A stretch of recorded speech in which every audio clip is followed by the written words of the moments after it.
Your ex wants to confess something to you, but I don't know whether you are ready to hear it or not, because these are very dark confessions. So if you get very triggered, I would recommend that scroll, because this is something totally unfiltered. This person is holding it in their heart. These are the darkest truth of this person. Okay, so if you don't want to hear anything like that, you can scroll. If you want sugar coated reading, this is not something that is going to be like that. So it's going to be very dark. All right, and if you're still here, let's go ahead. And I must tell you that it's a collective reading. I am repeating this, I know, but today also I got somebody who got scammed. So I have to tell you this. Only option to book a reading with me is copy the email address from my TikTok screen or my YouTube description box. My only email address, Divine Mothers Guidance. So if you misspell Divine Mothers or Guidance, it goes to scammers. They have multiple email address, anticipating that what kind of mistakes you can make. So after that, if you're scammed, I can't help. So the safest way, go to my YouTube channel, Let's Ask Tarot. You can copy it from the description box, my YouTube description box, okay? And please support my YouTube channel, because I really get help from there. I truly appreciate if you follow my YouTube channel and subscribe to this. And if you want to make it, if you want to take a paid membership or something like that, that would be really helpful. But you don't have to, okay? I'm grateful to all the people who are doing that, unconditionally helping me. But you don't have to, but subscribing to my channel really helps. Okay, that's okay. Let's see. What are the darkest confession? Focus on this. Focus on your ex.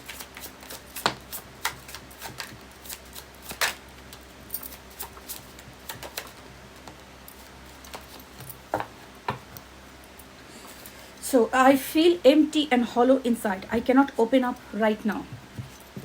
I tried to run from this connection, but my soul craves you. My focus is on my life. I can't be bothered to worry about you. It is difficult for me to process my emotions. I'm not available right now. I have many regrets that keeps me from moving forward.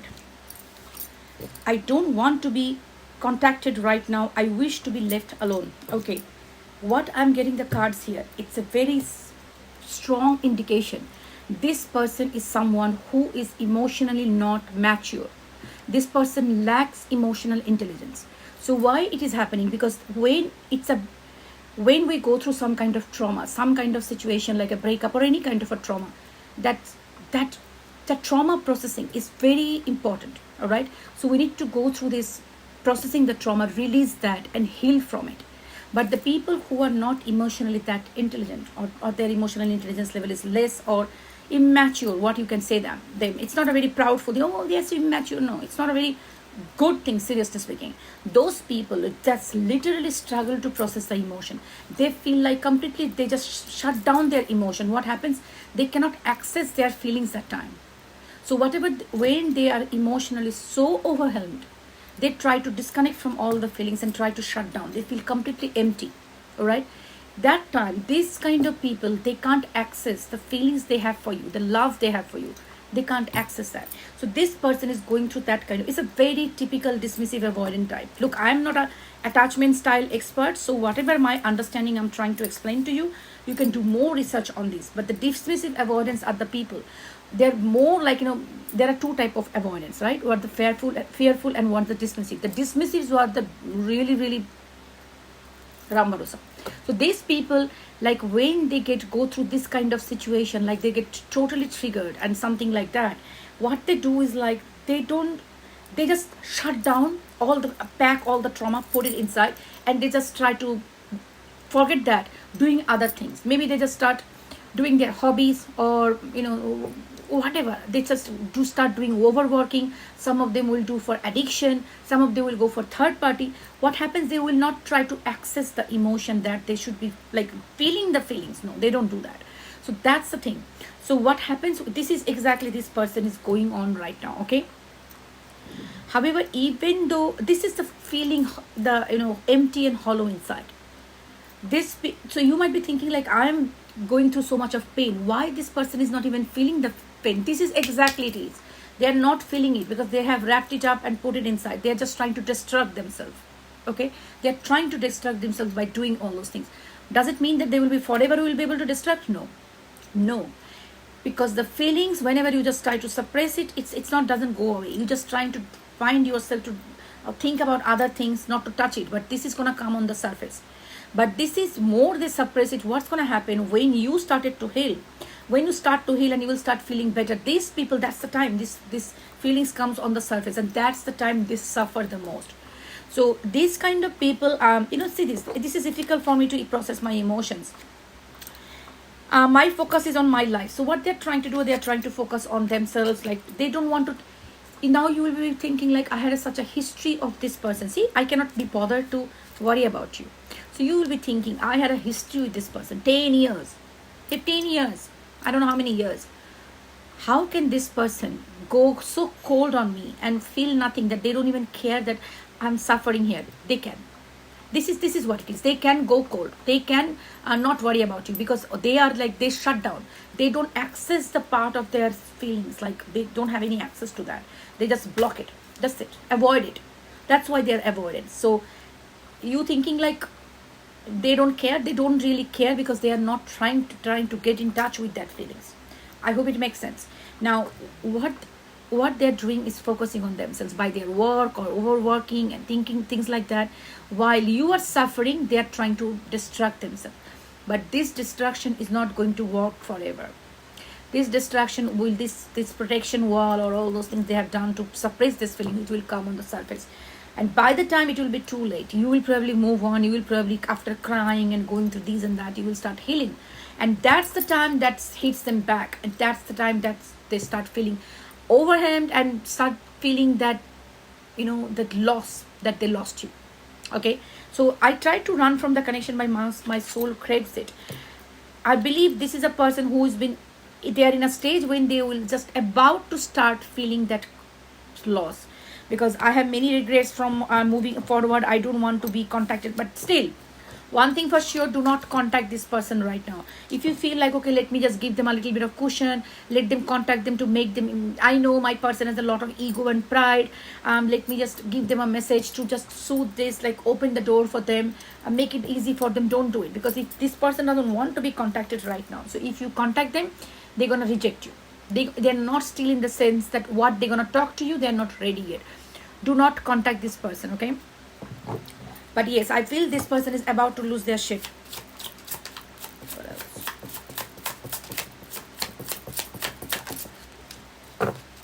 I have lost faith in you and cannot see a future with you anymore. Okay. Now what happens with this? Like this avoidance, what they start when they start a relationship, they have a fantasy world. Okay. They idealizes you, that you are the ideal person who will understand them unconditionally. You will accept everything in them. And you know what their theory is like, if you love them, you will love everything about them. There cannot be that you love this part of me and you don't like some part of me. That doesn't exist in their world. So they think black and white. Okay. So this person feels like you will be loving them unconditionally. You will be accepting everything about them. Now, when the relationship starts, the situation gets stronger.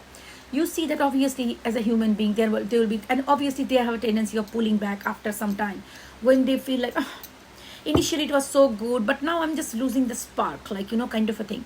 It feels like overwhelming. This person is, slowly you ask for more time, slowly you ask for more, coming close to them. When you start coming close to this person, they start feeling, oh my gosh, this person is like coming too close, too dependent on me. Initially, they probably saw you as a independent person who does doing their life. You don't need them. But slowly they see that they are emotionally dependent on them. If they don't do something, you start to complain. You start complaining means, oh, you are not ideal. You don't love me unconditionally. Because if you love me unconditionally, you will accept everything about me. So why you are not accepting this? So you don't love me unconditionally. So you are lying. You must be lying. You are a drama queen. You are you are not right. You are hiding something. You are wearing a false mask. You are showing off all those things. They start thinking. Okay. And what they're gonna do is they're gonna lose the faith on you, the facade that they created in their mind, or the illusion that they created in their mind about you, that is no longer existing. So they start telling you, no, you are not the same person that I saw that. So I don't feel that connection anymore. And that's the time they start finding excuses to get out of the relationship. This is what a very typical behavior. Okay.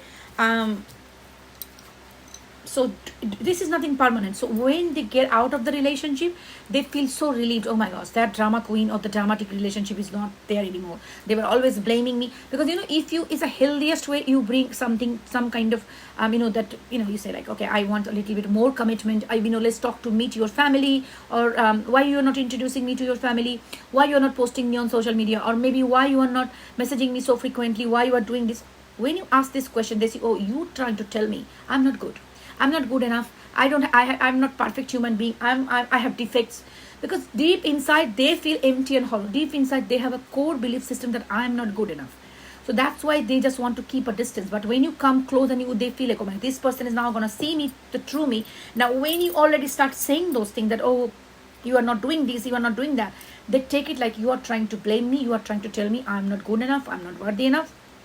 So this is what I knew you're going to do. Now you are doing this, so I'm not interested in this anymore. So they will try find your excuse to get out of this connection, start ghosting you, no contact, stonewalling and bullshit. After time, they will feel relieved. They will do their, hobby and things like that. Oh my gosh, I'm so happy that drama is over from my life. And, they enjoy a couple of weeks, days, months. And after that, they start missing you. And when they get the space, they start looking back to the situation. Okay, that was not that bad. Probably this person really didn't mean that. Oh, I miss them because they made me really feel good. And then they start thinking about reconnecting you with again. So with this avoidant, they go in a circle, seriously in a circle. They start craving the relationship, they crave you, they be in a relationship. When things become vulnerable, they start seeing the faults in you. Anything you say, which is, you might be thinking, I will not say, next time they come back, I'm not going to talk about this. You can do anything and everything. In my personal life, I have seen this. You can just ignore all your needs. You can ignore that anything. I'm not going to talk about it anymore. Okay, no communication. Okay, I will take them just to keep this person in life. I will do anything and everything. But you trust me. You cannot do that. There's certain time you will be sacrificing and you will be accepting that maybe one message in a day. But you will see that they have time for everything. They will not make the time for you. And that's where the resentment builds. And you feel like, what I'm even doing in this connection? Like, I am giving my heart and soul, and that person doesn't even show that they have interest in me. They have interest in everything. They will make time for everyone. They will probably make the time for their housemates. They will time for everything, but not for you. And that's when you start feeling really like questioning yourself, like, where I stand in this person's life. Do I even value? They're making time for anybody and everybody, but not me. And that's the time you will start feeling very sad. And there will be a time when you will be decide that maybe just I'll leave them alone. Maybe they don't need me. Maybe they will be better off without me. And I will let them be with the people they want to be. You will not be able to sacrifice like that. So trust me, it's not be possible. You cannot sacrifice and again, lowering your boundaries and walking on eggshells. It doesn't work. So only way to deal with this kind of people is like, you need to decide whether you really want this person in your life or not. Because there are people who are in a connection for a long time. So you just can't think that, okay, completely discarding this person from my life. It's not possible. If you can, I'm telling you, if you are in a new relationship, you're seeing this person showing this kind of traits, coming and going, hot and cold. Seriously, if it is a new relationship, get out of it. Even if it is an old relationship, if you can, get out of it. But if you are in a situation that you can't get out of this, all I would say, just be emotionally independent. Anyways, be emotionally independent. So that you are not dependent on these persons. Take them as immature toddlers who will never grow up. And that's very painful. Very painful when you see the adults acting 111 on the counter. They will be acting like adults with other people, thinking about their need, being so emotional, understanding other people's need. They're so caring, so nurturing for other people. But for you, they are toddlers, and that hurts. Very much hurts. So you need to learn that I don't care about this anymore. If they come, they come. If they go, they go. That's their choice. I'm not going to do anything about it. I need to start focusing on my life, my career, building other support system, building other areas of my life where I can focus rather than waiting for them. And when they come, they come. They talk to me, they don't talk to me. That's okay, because I just can't do this anymore. So this is the only way of dealing with this kind of people. Otherwise, if you just keep taking their actions personally, you will be ruined. Nothing personal about it. It is their brain wearing and their thought process, their internal working model. There's nothing you can do. And trust me, if you think that they will go to somebody else and they will change, it's never going to happen. This is how they are, and this is how remain. Only way, if you really want to keep them in your life, if you really want, change yourself. That's the only way to survive. Otherwise, you will be ruined. Your life will be ruined. All right. I hope it helps. Take care. Bye.